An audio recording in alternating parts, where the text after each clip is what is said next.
प्रश्न में। तीसरा प्रश्न दिया है कि 8x + 5y = 9 और 3x + 2y = 4, ये दो समीकरण दिए गए हैं। तो कह रहा है कि प्रतिस्थापन विधि और वज्र गुणन विधि दोनों विधि से आप इसको सॉल्व करिए और आप ही बताइए कि कौन सा विधि आपको सूटेबल यानी अच्छा लग रहा है, ये भी आप डिस्कस करिए। तो चलो पहले हम प्रतिस्थापन से हम इसको हल करते हैं, ठीक है। यानी 8x + 5y = 9 इक्वेशन 1 है, ठीक है, और 3x + 2y = 4 इक्वेशन नंबर 2 है। तो आप समीकरण 1 से क्या करो, किसी का मान निकालो। 8x + 5y = 9 है, तो अगर हम 5y को रोक देते हैं यहाँ पर और 9 और माइनस इसको इधर करेंगे तो 8x माइनस में हो जाएगा। तो y का मान 9 - 8x बट्टे में 5 है, 5 नीचे भाग दे दिया। इस तरीक़े से ये नया समीकरण बन जाएगा। y के मान समीकरण 2 में रखेंगे, क्योंकि जिस समीकरण से y का मान निकाले हो उसमें नहीं रखना है, ठीक है। समीकरण 2 में रखने पर तो 2 में रखिए 3x + 2y = 4। तो 3x 2 y की जगह पर हमको लिखना है 9 - 8x बट्टे में 5 और बराबर 4 है तो 4 लिख देंगे, ठीक है। तो यहाँ पर ही ऊपर गुणा कर लेगा इनके साथ और 5 का हम 3 गुणा करेंगे, क्योंकि इसका हर एक ना है, तो इसका इससे गुणा हुआ तो 15 प्लस या इनसे गुणा किए तो 9 दूनी 18 और 2 अट्ठे 16x बट्टे में 5 बराबर 4, ऐसे हो गया। अब ये नीचे से जो 5 है इधर इनसे जाकर गुणा कर लेंगे। तो यहाँ देखो 18 और 15 को जोड़ लेंगे।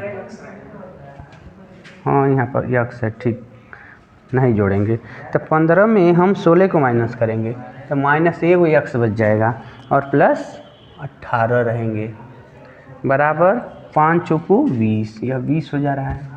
तो -x बराबर 20 माइनस इसको ले जाएंगे तो -18, तो -x बराबर कितना बच गया 2। तो ये माइनस इधर नहीं रखेंगे, माइनस को इधर ट्रांसफ़र कर दो, x के मान मिल गया -2।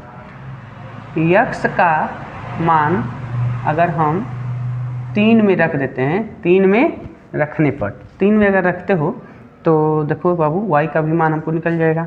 9 - 8x बट्टे में 5 न है, तो y बराबर 9 - 8 गुणे x के स्थान पर हमको -2 रखना है, तो y बराबर 9 - 8 दूनी 16 और माइनस प्लस, तो y के मान 25 मिल गया।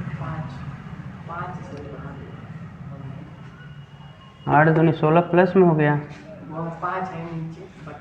हाँ ठीक, अभी ठीक और बट्टे में है ना, तो बट्टे में भी तो लिखना था, ठीक है। तो y बराबर 9 - 16 माइनस प्लस 16 बट्टे में 5, तो y बराबर 25 बट्टे में 5, तो y के मान हमको मिल गया 5 से 25 कट जाएगा। तो ये तो प्रतिस्थापन का प्रयोग किया गया। अब वज्र, इसी प्रश्न को वज्र गुणन विधि का यूज करेंगे। तो x बट्टे y बट्टे -1 बट्टे ऐसे नोट करते हैं। तो x के नीचे लिखना है तो x वाले को ढकेंगे 5 और 2 9 4, यहाँ लिख देंगे 9 4, पीछे वाला जो ढके थे 8 3, 8 3 यहाँ लिख देंगे और यह 5 2 पीछे चला गया, मतलब इनको हमने पीछे नोट कर दिया।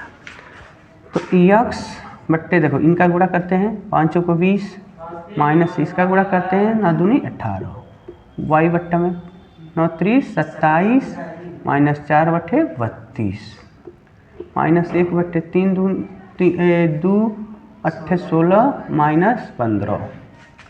तो x बट्टा कितना हो जा रहा है, जब हम इसमें इसको माइनस करते हैं तो ये 2 बच जाएगा।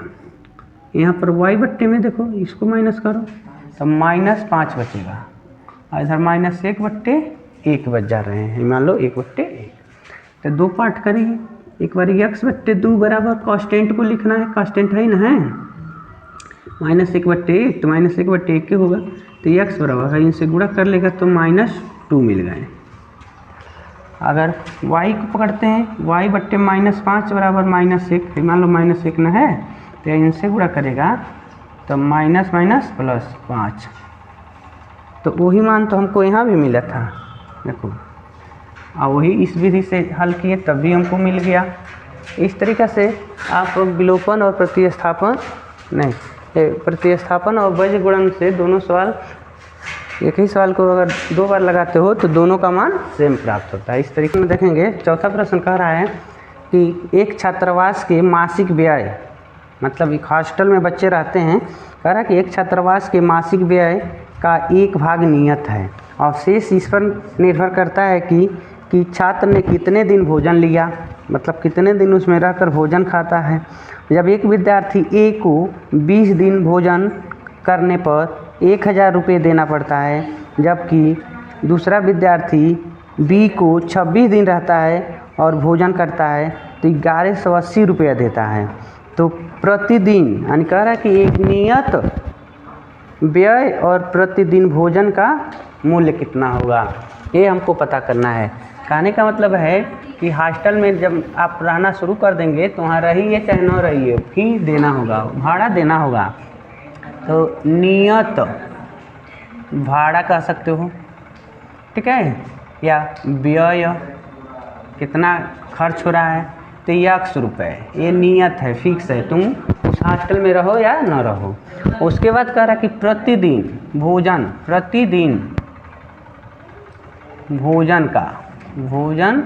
का व्यय, रोज़ रहते हो, एक दिन में कितना रुपये खा लेते हो तो y रुपये का भोजन करते हो। तो कह रहा है कि यदि एक लड़के का नाम है ए, छात्रावास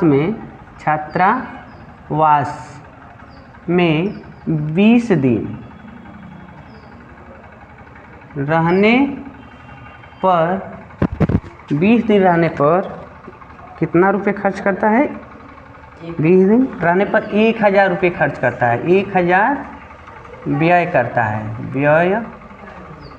है, मतलब जब 20 दिन रहेगा तो 1000 रुपये दिया।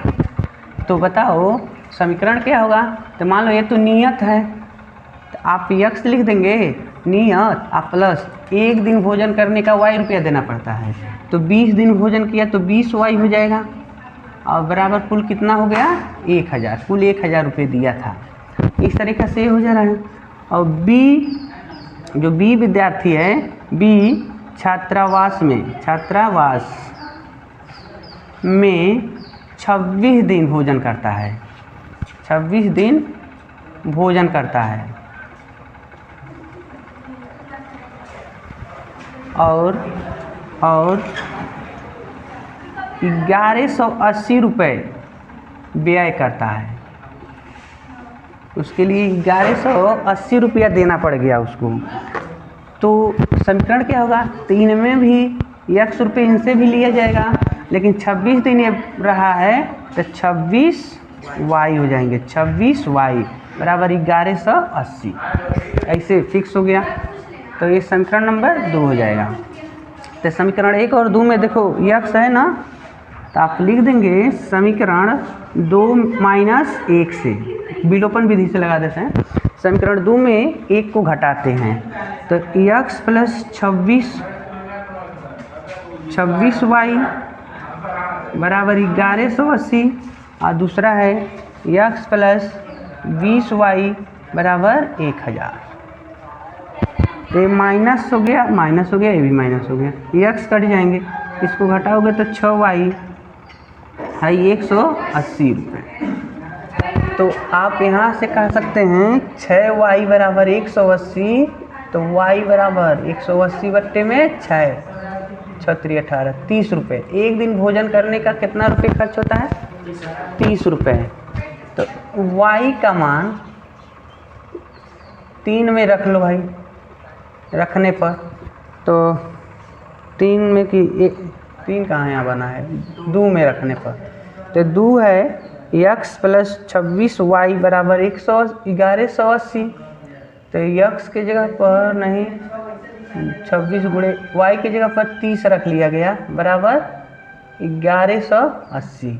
तो यक्स बराबर देखो जीरो तो रह जाएंगे, 3 छक 18 तो 8, 3 दूनी 6 1 7, 780 रुपये हो जा रहा है और बराबर 180 फिर से गुणा 1180, 3 छक 18, 3 दूनी 6 1 7, चलो 780, इसको उधर ट्रांसफ़र करो तो 1180 में हम 780 घटा देंगे तो यक्स के मान 0 0 और 7 7 4 11, तो यक्स के मान 400 रुपया रूम भाड़ा है।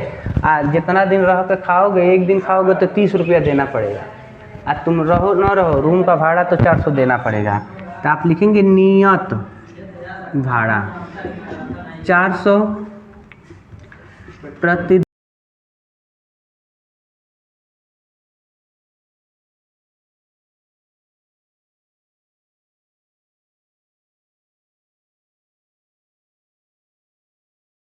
दूसरा कह रहा है कि एक भिन्न 1/3 हो जाता है जब उसके अंश में हम 1 घटा देते हैं। कोई एक भिन्न है, मान लो 1/4 2/3 ऐसे कुछ होगा, तो जब कह रहा है कि मान लो अगर 2/3 होता तो प्रश्न कह रहा है कि अगर अंश में 1 घटा देते हैं तो उसका मान 1/3 के बराबर हो जाता है। अगर वो 2/3 होता तो अंश में 1 घटा देंगे तो 1/3 ना हो जाएगा, कह रहा है 1/3 हो जाता है। और 2/3 मान लो है, कह रहा है कि अंश में अगर अंश में हम 8 जोड़ लेते हैं, सॉरी हर में 8 जोड़ लेते हैं तो 2/8 3 कितना हो गया ना 11। तो ये तो कट नहीं रहा है, लेकिन कह रहा है कि वो कोई नंबर है जब हम हर में 8 जोड़ते हैं तो उसका मान 1/4 हो जाता है। तो अभिन्न ज्ञात करना है हमको, ठीक है। तो इतना आसानी से अभिन्न मिल जाता तब सवाल ये कैसे है, तो हम लोग सॉल्व करेंगे तब ना मिलेगा। तो हम लोग मानेंगे कि माना, यहाँ हल लिखना माना वह भिन्न x/y है, वह भिन्न x/y है। तो जिसमें x जो अंश है y हर है, ठीक है, अंश और हर की बात हो गई। तो प्रश्नानुसार प्रश्न कह रहा है बाबू, प्रश्न कह रहा है कि अगर हम अंश में 1 घटा देते हैं तो उसका मान 1/3 हो जाता है। तो अंश मतलब x - 1 यानी अंश में हमने 1 घटा दिया और y कुछ नहीं करेंगे, y वैसे रहेगा, हर को डिस्टर्ब नहीं करना है। तो इसका मान 1/3 हो जाता है, 1/3 के बराबर हो जाते हैं। अब क्रॉस गुणा करो तो 3 जब ऊपर वाले से गुणा करेंगे तो 3x - 3 और y 1 से गुणा करेगा तो y, तो 3x y को इधर ट्रांसफर करो -y और 3 इस साइड में चला जाएगा। तो इस तरीक़ा से एक समीकरण बन जाएंगे, ठीक है, 3x - y बराबर 3। लेकिन प्रश्न कह रहा है कि अगर हम हर में 8 जोड़ दें, मान लो x/y है ना, तो y में 8 जोड़ देते हैं तो इसका मान 1/4 हो जाता है, 1/4 के बराबर हो जाता है। तो क्रॉस गुणा करो 4 का x से तो 4x और यह लोग 1 से गुणा करिए तो y + 8, y को इधर ट्रांसफर करो तो 8x - y 4x - y बराबर 8, इक्वेशन नंबर 2 ऐसे बन गए। समीकरण 1 और 2 बन गया ना। तो 1 और 2 आप वज्र गुणन विधि या प्रतिस्थापन या विलोपन किसी का भी प्रयोग करते हो तो आप मान निकाल सकते हो। तो हम विलोपन का यूज कर देते हैं। क्या करते हैं बाबू, समीकरण नंबर 2 में समीकरण 1 को घटा दो, कहीं से 2 तनी बढ़न नंबर दिख रहा है ना, तो 2 में 1 को घटा देंगे, लिखेंगे समीकरण 2 - 1 से, समीकरण 2 में 1 घटाने पर, तो समीकरण 2 है 4x - y बराबर 8 और समीकरण 1 है 3x - y बराबर 3। घटाने की बात है ना बाबू, तो ये माइनस हो जाए, माइनस है तो प्लस, ये माइनस तो ये कट गया, y निगलेक्ट हो गए, दोनों माइनस में था ना, तो एगो प्लस हो गया एगो माइनस हो गया। तो 4 गो x में 3 गो x गायब, तो एगो x बच गया और यहाँ से घटा दिले पर 5 बच गए, यानी x के मान 5 मिल गया। तो x के मान समीकरण नंबर 1 या 2 में अगर रख देते हैं, लिखेंगे x का मान 1 में रखने पर, तो 3x - 3 बराबर y, समीकरण नंबर 1 ना है, समीकरण 1 ना है ये। तो x के स्थान पर बाबू, x के स्थान पर गलत लिखे हैं क्या हम, समीकरण 1 अच्छा वो ठीक था, इसे लिखे थे 3x - y बराबर 3 है। तो 3 × 5 - y बराबर 3 5 तिहाई 15 माइनस वाई बराबर 3। तो 15 और 3 को इधर करोगे -3 और वाई इधर जाएगा तो प्लस वाई। तो वाई का मान मिल गया, वाई का मान मिल गया हो 12। देखो वाई का मान है घटा दो तो 12। तो वह भिन्न क्या है, वह भिन्न x बट्टे वाई न था, माने थे हो, x बट्टे वाई न माने थे, तो x बट्टे वाई, तो x के स्थान पर बाबू 5 और y के स्थान पर 12, तो ये आंसर हो गया। अगर डाउट है तो चेक कर लो, प्रश्न में कहा था ना कि अंश में 1 घटा थी, अंश में मतलब 5 में 1 कम कर दोगे तो 4 बट्टे 12 हो जाएगा ना। तो 4 बट्टे जब 12 हो जाएंगे तो 4 एकम 4 4 3 12, 1 बट्टे 3 हो जा रहा है। कह रहा है कि अगर हम मान लो 5 बट्टे 12 है ना, कह रहा है कि अगर हर में हम 8 जोड़ दें, केवल हर में 8 जोड़ दें, तो देखो 5 बट्टे 20 हो गया ना, तो 5 एकम 5 5 चौको 20, तो 1 बट्टे 4 नहीं हो जा रहा है। ठीक है ना, कहा था कि अंश में 1 घटाएंगे तो 1 बट्टे 3 हो जाएगा, हर में हम 8 जोड़ते हैं तो 1 बट्टे 4 हो जा रहा है। तो ये सिद्ध हो गया, हम लोग प्रूफ भी तो कर लिए हमारा सही है कि गलत है। तो इस तरीके से आपको प्रश्न को सॉल्व करना होगा।